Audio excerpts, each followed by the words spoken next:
Welcome, Gwen Stefani. Wow, I'm back. You're back. Yay. So happy you're back. Thank Thanks you for for having stopping me. by. I love it. I just live down the street, so anytime you want Okay. me to come be on the radio, I'm Oh, ready. really? Yeah. We will remember that. So you're living the holiday dream, new holiday music, and the Sphere Residency. I know. It's all very like last minute and unexpected and awesome. Yeah. Like really cool. Congrats on Thank adding you. 6 more dates because you sold out the first round. That was really cool. That was exciting. And honestly, we just weren't even planning this at all. Like we'd kind of talked about it in the since Coachella, we were like, we should do something. But then we were like, it will kind of be a wah-wah because that was like so amazing. Like, how do you top it? You You're know? right. And we were talking about Sphere because Sphere is just like something we've never done before. It's unlike any show that you can put together because it's the future. Right. And so, anyways, it finally landed, and here we are. And so, are you deep in designing like what you're going to do We're inside? kind of. It's insane how it works, and it's so different from like a no doubt regular show would be kind of loose. Like, okay, if I decide like I mess up on a song and I'm like, oh, let's start it again. Like we can't do any of that. Like everything's like, like everything's very much like pre-production, like and set in stone because you have to create this crazy content and there's so much rules to that and so that's been really fun and creative and trying to decide what the show's going to be, how do we make it different, what's the set list going to be, and we've already like met a bunch of times and it's really fun. It's really exciting. Fun. It's gonna be incredible, I have to say. Are you prepared to add even more dates after these 6 additional sellouts? That is a question I'm not prepared to answer. But I feel like anything can happen these days. Okay. It feels everything's just so extreme. Like all of a sudden it's like we're doing these shows I'd never thought that we would do, and people are going to come. Yeah. That's even more extreme. We're like, yes, they're coming. We're all so excited. And your new song, I love the video, Shake the Snow Globe. You literally step out of the snow globe. Is there a meaning to shaking, like shaking it up? Like, are you shaking it? I know you are in your career. I feel like, to me, like, it's like every time you think you're getting like settled, something shakes up, right? And you're like, whoa, like here Sphere. we go again, or here, whatever it's gonna be. But I was like trying to think of a new way to say a Christmas song. You know what I'm saying? It's like and I don't remember anyone talking about the snow globes very much. I so don't either. It's like, I mean, I'm gonna have a snow globe moment here. You always find the angle, like the elves Cheer and for the the snow elves. globe. Yeah, who sings songs about the elves? Yeah, Gwen does. Gwen does. They're underrated. We have to like figure out how to celebrate them. So I did. Are your kids on any liner notes this time? No, but they're really excited. I bet. They actually, Zuma was writing me from school like, oh, the merch is so cool. Can I? I was like, you can't wear your mom's like merch like that. But it's cool. I was like, okay, well, it's pre-ordered right now. It's always good to have the stamp of the kids. I do, and I think they are excited because it's Christmas. It just never gets old.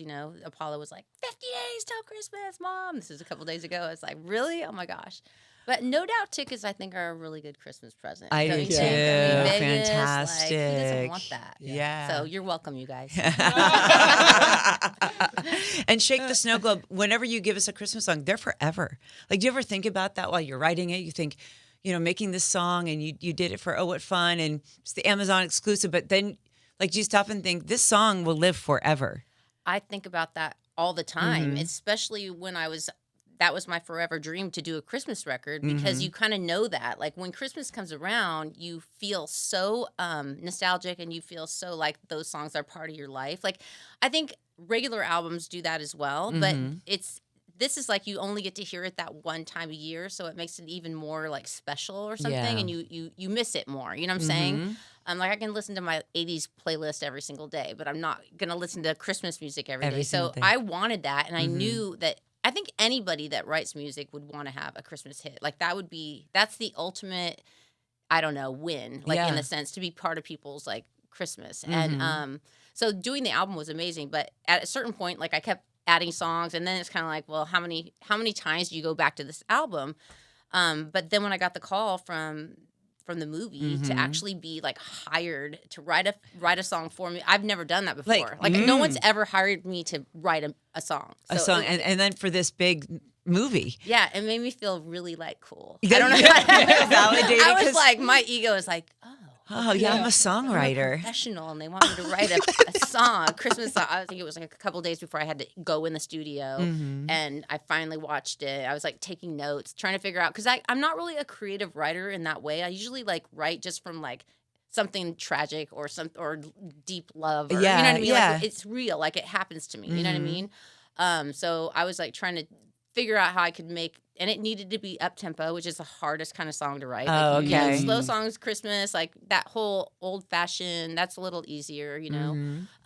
So anyways, I kind of knew the kind of style I wanted, and then it was just a miracle, like it always is when these songs come out of the sky. And I was on the 405 on the way to the studio, and I just all of a sudden started singing, you know, I don't want to be alone. Like I had the whole chorus. Oh, no So way. it was Wait, what really- freeway were you on? 405. You were on going the to Santa 405. Monica, to go to the studio. And I was like, I have like the voice notes like on my phone. Like I'll go back because no I love way. listening to it coming through. Like when it's like you're figuring it out and you can go back and listen to it.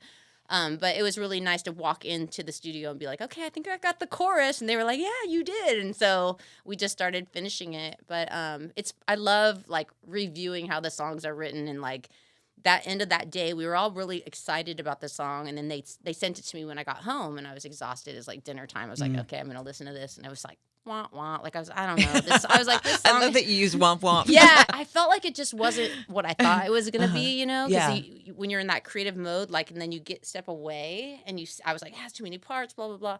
So I was like, guys, we got to write another one. I don't think we nailed it, you know? And they were like, yeah, we should write like a song like, we should write like a Jingle Bells. I was like, yeah, no duh, guys. Yeah, like, Yeah. it's like like of course we're trying to write Jingle Bells. And then I don't know what happened. I wrote like this whole song came like in 20 minutes. And I had like all the melodies and most of the lyrics. And then the next day we went in and we put the music underneath. So it's called Hot Cocoa, and that's going to be on the Christmas album. Yeah. Because Shake the Snow Globe is just exclusive for Amazon, which is kind of cool. And so we had 2 Christmas songs in 2 days, and here we are getting to talk about it on the radio. It's just so cool. Okay, you have a big household. You have boys who are growing up before your eyes.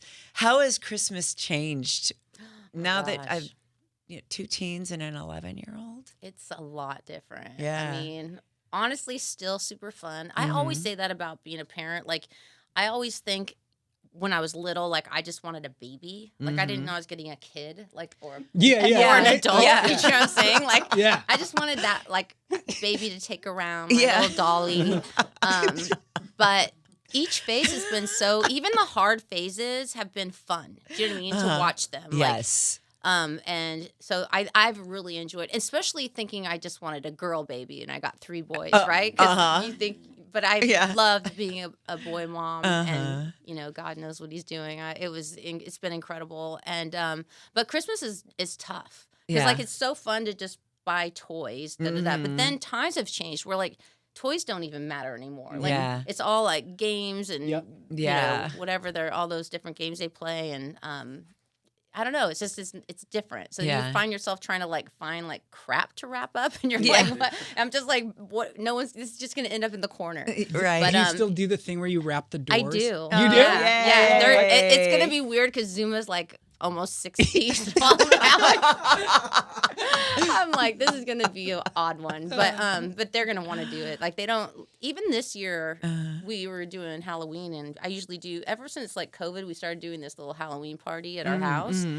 And this year, I was like, I am not doing. I just did a birthday party. Like I'm not doing it this year. Like, and I told them, and they were like, "What?" Like, what? Yeah. We actually ended up not doing it. It was fine, but it was one of those like they get so used to like their little like traditions, and that's why Christmas is just so much fun. But it is different.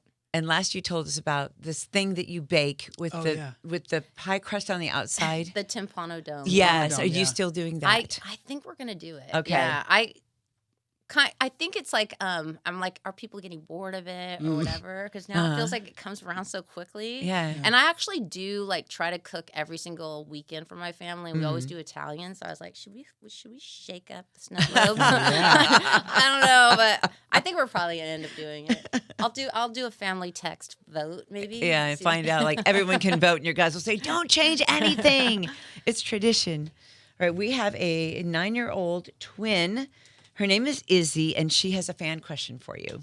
Ooh, Okay. Hi, Gwen. My name is Izzy, and I'm 9. Recently, I've really been into watching your videos with No Doubt. I love your style. It's so Y2K. You have a whole new generation watching you now. How do you keep reinventing yourself? Thank you. Are you actually what is Y2K? How does she so cute. I had to ask, what is Y2K? I guess it's some kind of new way of dressing. Wow. But yeah, so fans who are 9 who are discovering No Doubt and into it. That's so cool. You know what I always noticed, like even back when Don't Speak came out. Yeah. Like, because we were together like 9 years before we got on the radio, guys. And I can always remember, like, you know, it was like almost like we were always playing for our peers. Like, people, like, we'd go to those shows, they'd come to our shows. We were all like the same age and, like, you know what I'm saying?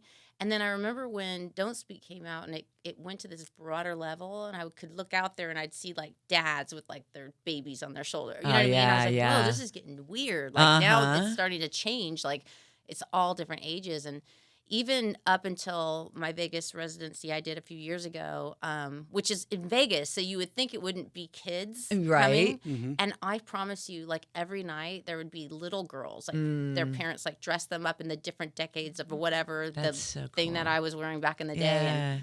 And it was just like, to me, that is like the joy. I mean, honestly, that blows my mind. And the fact that music can be like, it can transcend like age and time is what is mind blowing. And we talked about that earlier. Yeah. Like it permanently takes whatever that moment is of your life and like puts it in its capsule and then you can share it and then people get the same effect. It's kind of bizarre. So the only thing that does that really on our planet is music. You know what I'm saying? Yeah. It's like you can't hold on to anything. Like everything is just disposable and just time takes it away. But music is something that's lasting. And I just feel so grateful. And I love you, Izzy. Thank you so much for your question.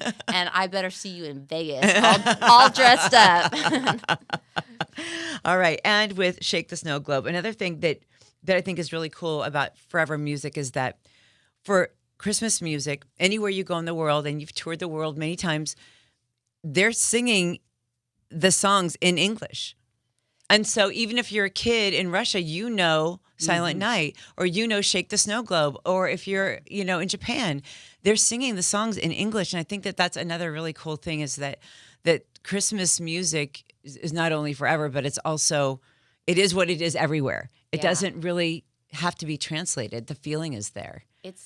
That is amazing. And I again, when I first, because I had never traveled at all. Like I was Anaheim girl. Like, we went to San Diego, Catalina, Santa Barbara, and then the big plane trip. Yeah. San Francisco. Okay. Wow. So there you are, Anaheim girl, and then you're touring the world. What blew your mind the most? I think the first time I went to New York and I saw all the trees changing, and like we played a show, like the street scene in San Diego, and we got in vans. It was disgusting. We didn't shower, and it was like all those guys, and they had to bring.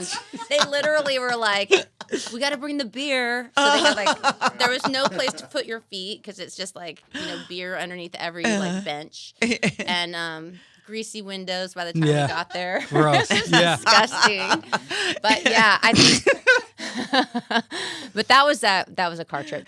We love Shake the Snow Globe. Thank you. And we love that you keep coming back and giving us holiday music too. Thank you guys for playing it. Thank you for listening out there, guys. It never gets old. I love you. You are my inspiration, and have a very happy holiday.